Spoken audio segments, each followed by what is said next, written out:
It's no secret that the Lord of the Rings trilogy is really, really long. Watching even just one of these films is like an event, a marathon of epic proportions that you actively have to carve time out of your day to enjoy. While the runtime certainly can be daunting, when you're actually immersed in the world of Middle-earth, it never feels that way. Fellowship of the Ring, The Two Towers, and Return of the King are all jam-packed with an insane number of scenes, events, and plot points.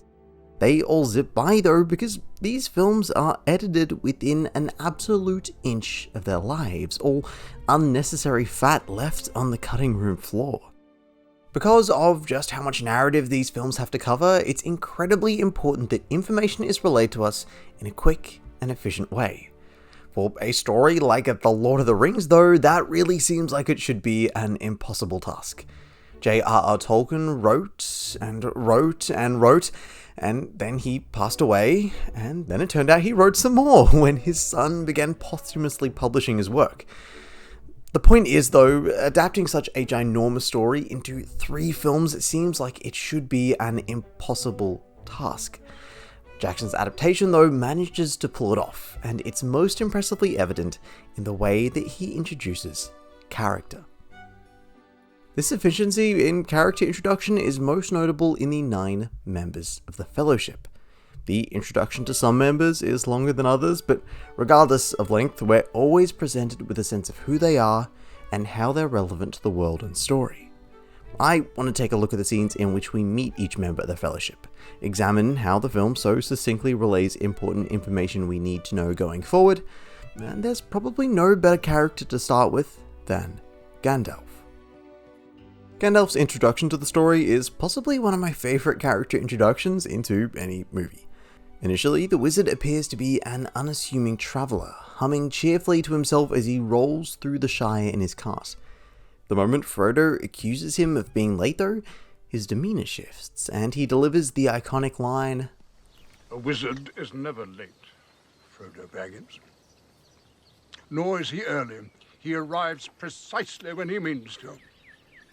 This juxtaposition between jolly old man and steadfast wizard continues as he enters Hobbiton, and this aspect of his character smoothly provides a comforting entry point into a world of danger and adventure for both the viewer and Frodo. Hobbits live this blissfully serene life that lets them laze about and smoke a pipe, read a book, eat breakfast, or second breakfast, or 11's, lunch. Due to this charming old man demeanor that Gandalf puts forth in his introduction, he's able to exist in this part of Middle-earth without friction. As he sets off to discover more information about the ring though, his dual ability to be, as the hobbits call him, a disturber of the peace, ensures that he's never out of place in the more dangerous parts of Middle-earth. And while the trilogy does quickly lean into his persona of a powerful magic wielder, he never loses the ability to inject a sense of comfort into the story. As his introduction to Fellowship shows us, he's first and foremost a character whose smile radiates warmth. Aragorn enters the story as a shadowy stranger in the prancing pony, both us the audience and the hobbits viewing him as potentially dangerous, a threat that Fellowship sinisterly dwells upon. After crashing into Bree, we watch the ringwraiths silently sneak into an inn, and it's here that the edit cuts between shots of them imposingly holding their swords above a couple of beds, shots of the sleeping hobbits, and a shot of Aragorn gazing out of a window. The imposition here is clear. Aragorn is a dangerous stranger who has betrayed the hobbits to the Nazgul. However, this betrayal is in reality a betrayal from the film itself, the edit deceptively jigsawing these shots together in order to capitalize on the idea of Aragorn's mystery. As Fellowship goes on, he continuously proves himself through a multitude of heroic actions, saving the hobbits from danger time and time again. And it's not as if this deceptive introduction is all for show either. It's eventually revealed that he's of royal descent, a lineage that terrifies him, and the initial mystery surrounding his character makes sense as his past isn't something he's comfortable with. As Aragorn deals with uncertainty around his place within Middle-earth, Fellowship of the Ring appropriately introduces him with an uncertainty surrounding his allegiance. Regarding the narrative, the introduction that Fellowship gives to Gandalf and Aragorn is the most important. Regarding the heart of the story, though, the introduction that it gives to the four hobbits is arguably all the more important. That's not to say that Gandalf and Aragorn don't have heart to them, but the four hobbits all embody joy, purity, and innocence, themes that radiate right throughout the whole trilogy. Frodo's introduction probably best embodies these ideals. While I don't really find it to be an introduction to him as a character per se, it's more so an introduction to what hobbits holistically symbolize in this story. The title card to Fellowship of the Ring pops up over a shot of him idly leaning against a tree while reading a book, Howard Shore's calming Concerning Hobbits playing in the score. As he tells Gandalf he's been labelled a disturber of the peace with some playful banter, the edit keeps cutting to wide shots of the lush rolling hills of Hobbiton. All of these elements build upon each other, creating this image of hobbits as simple, carefree, jolly, innocent beings that are entirely divorced from the dangers of Middle-earth. When Frodo does take up and slowly succumbs to the burden of the ring, it feels so impactful because it juxtaposes this image of purity that he embodies during his introduction. As the trilogy progresses, Sam, Pippin, and Merry perhaps do a better job of reminding us of the intrinsic nature of hobbits, but such a reminder is only possible because Frodo establishes the notion so well the moment we meet him. The introduction of Sam is a little cheeky because Sam really gets two introductions.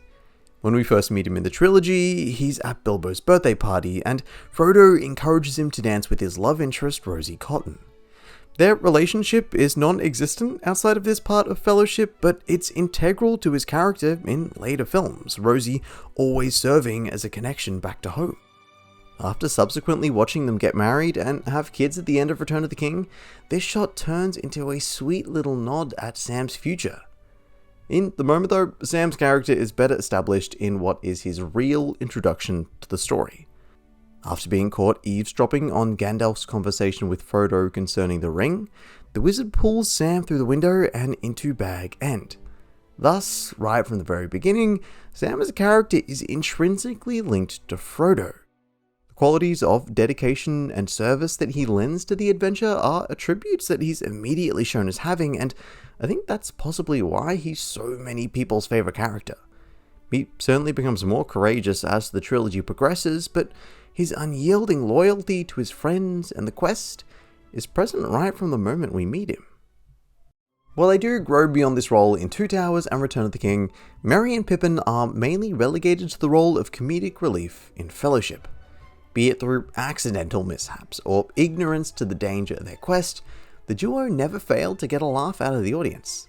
Appropriately then, we meet them in the middle of their mischievous shenanigans. At Bilbo's birthday, they steal and set off a magnificent dragon firework before quickly being apprehended by Gandalf. Not only does this immediately cement that these two have a tight-knit friendship since we're introduced to them together, but their punishment from the wizard establishes the relationship they'll have with him going forward, which is important as he doesn't only scold their hijinks, but pushes them towards higher aspirations. Boromir is introduced about halfway through the film, and his importance to the latter half of Fellowship really demands that his introduction be the swiftest and most concise of all the characters. After arriving in Rivendell, he comes across various relics of the past, looking at them with a sense of brash ignorance, claiming that the ancient sword Narsil is merely a broken heirloom before throwing it to the floor. Really, there's no finer way of putting it than saying that Boromir straight away comes across as a massive douchebag. As if to only drive the point home that his role in Fellowship is going to be as a point of friction to every other character, the inclusion of Aragorn in this scene is the nail in the coffin. The backstory of these two characters implicitly creates tension. Boromir's father currently rules Gondor, a city to which Aragorn's lineage lays claim.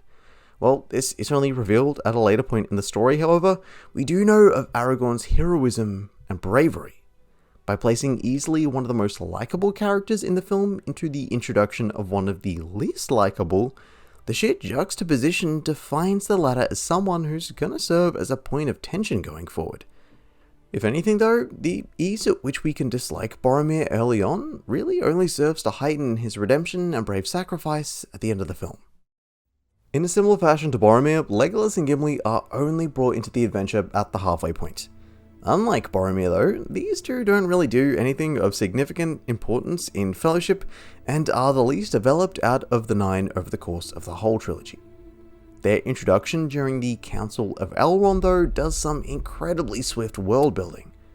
After Legolas claims that the ring must be destroyed, Gimli immediately retorts that he'll be dead before he sees the ring in the hands of an elf.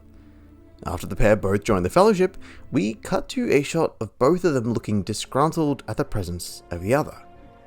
Immediately, this establishes the notion that elves and dwarves don't really get along, their introduction to the story more so fleshing out the relation between the various races within Middle-earth, rather than either of them as individual characters. That being said though, as they get more screen time in latter films, this piece of world building bleeds into their personal relationship. Their disdain turns into rivalry, which turns into friendship in an endearing dual character arc. Legolas's declaration that he'd be happy to die alongside Gimli as a friend during their final fight in Return of the King is only made that much sweeter by their complete hatred of each other here in Fellowship. Between the introduction of these 9 main characters and the depiction of their adventures, you really wouldn't think that Fellowship of the Ring would leave time for us to meet any other characters in such a well-realized manner. Time and time again though, the film effortlessly pulls in new faces left and right, bringing us up to speed about who they are, despite their limited presence. As Galadriel narrates the opening prologue, we're not only given the idea that she's been alive for over a millennia, but the use of narration imbues her with a kind of omnipotence that's relevant for an elf queen. In a similar fashion, we hear the voice of Saruman before we see him. As Gandalf rides up to the Tower of Orthanc, the White Wizard's narration is heard, not only suggesting a sense of power like it does for Galadriel, but the menacing edge to his voice foreshadows his evil turn. When we meet Elrond for the first time, it's as a disembodied head in Frodo's dreams. If that doesn't imbue his character with a sense of power and ancient magic, I really don't know what does. I'll preface what I'm about to say with this. I adore Tolkien's Lord of the Rings and the plethora of other written work that he dedicated so much of his life to. There are a ridiculous amount of characters in his legendarium though that it's difficult enough remembering their personalities, let alone their actual names. I personally let this issue slide though, since I view The Lord of the Rings as less of an individual story and more as a significant event in a literary world that has its own Bible. While Jackson's trilogy is infinitely more contained, it still retains the notion of existing in a larger world, all while being a story that puts its characters first. From the 9 members of the Fellowship to the large supporting cast, every character is unique and memorable. Their introductions define not only their place in the world, but give them a unique personality. This trilogy might be defined by the grandeur of its battles and the spectacle of its adventure, but it's ultimately underpinned by a cast of characters that fill it with heart from the very moment we meet them.